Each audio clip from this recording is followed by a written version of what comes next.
Hello bachcho. So let's see this question. The question says the Earth's surface has a negative surface charge density of 10 raised to the power minus 9 coulombs per meter square. The potential difference of 400 kilovolts between the top of the atmosphere and the surface results in a current of only 1800 amperes over the entire globe. If there were no mechanism of sustaining atmospheric electric field, how much time roughly would be required to neutralize the Earth's surface? And हमें radius of the Earth given है 6.37 into 10 raised to the power 6 metre. तो देखिए बच्चों, in this question हमें कहता है कि हमारी जो अर्थ सरफेस होती है उसकी नेगेटिव सरफेस चार्ज डेंसिटी होती है जिसको हम डिनोट करें by sigma, that is equal to 10 raise to the power minus 9 coulombs per metre square. और अगर इसके एक पोटेंशियल डिफरेंस है between the surface of the earth and the top of the atmosphere which is 400 kilovolts, and this potential difference के कारण हमारे current होता है जो कि पास होता है फ्रॉम, तो इस पोटेंशियल डिफरेंस के कारण हमारे करंट जनरेट होता है of 1800 amperes over the entire globe. So हमें पूछता है कि अर्थ के सरफेस को न्यूट्रलाइज करने के लिए हमारा कितना टाइम रफली लगेगा.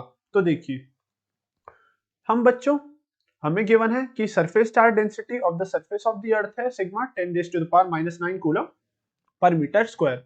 तो हमारा सरफेस चार्ज डेंसिटी का बच्चों फॉर्मूला होता है अवर सरफेस चार्ज डेंसिटी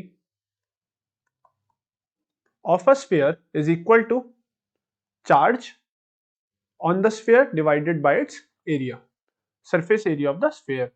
तो हमारा surface charge density of sphere is equal to Q here is the charge on sphere and A here is the surface area.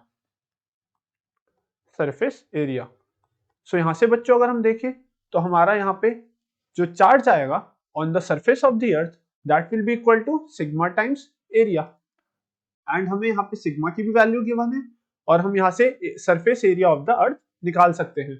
तो हमारा Q बनेगा that will be equal to 10 raised to the power minus 9 coulomb per meter square times sigma times area, surface area of the sphere. और surface area of the sphere हमें पता है बच्चों that is equal to 4 pi r square.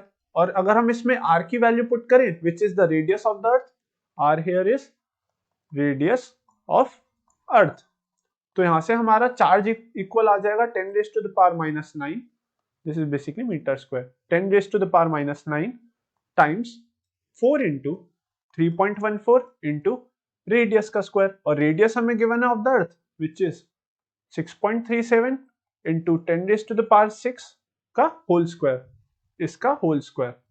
So this will be the value of the charge. अगर हम इसको solve करेंगे हमें वैल्यू ऑफ द चार्ज मिल जाएगी which will accumulate on the surface of the earth. So यहां से बच्चों हमारा जो चार्ज की वैल्यू आएगी that will be equal to 5.09 into 10 raised to the power 5 coulombs के बराबर. So this will be the total charge on the surface of the earth.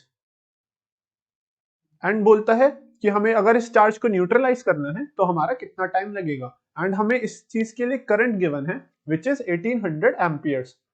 तो हमें गिवन है current is equals to 1800 amperes और हमें यहाँ पे चार्ज भी पता लग गया which is 5.09 into 10 raised to the power 5 coulombs. So बच्चों जो हमारा टाइम लगेगा to neutralise the surface of the earth that is given by the equation I equals to Q by T, where I here is the current, Q here is the charge and T here is the time that would be required to neutralize the surface of the earth. तो बच्चों यहां से हमारा T equal आ जाएगा Q upon I के बराबर. And अगर हम यहाँ पे Q charge on the surface of the अर्थ और करंट ओवर द ग्लोब की वैल्यूज पुट करें तो टाइम हमारा इक्वल आ जाएगा charge which is 5.09 into 10 raised to the power 5 divided by current हमें गिवन है 1800 एम्पियर्स. सो यहां से बच्चों हमारे जो टाइम की वैल्यू आएगी to neutralise the surface of the earth that will be equal to 282 seconds. So this much amount of time will be required to neutralize the surface of the earth having surface charge density of 10 raised to the power minus 9 coulombs. So this will be the final answer for this question. So I hope bachcho you understand this question and best of luck.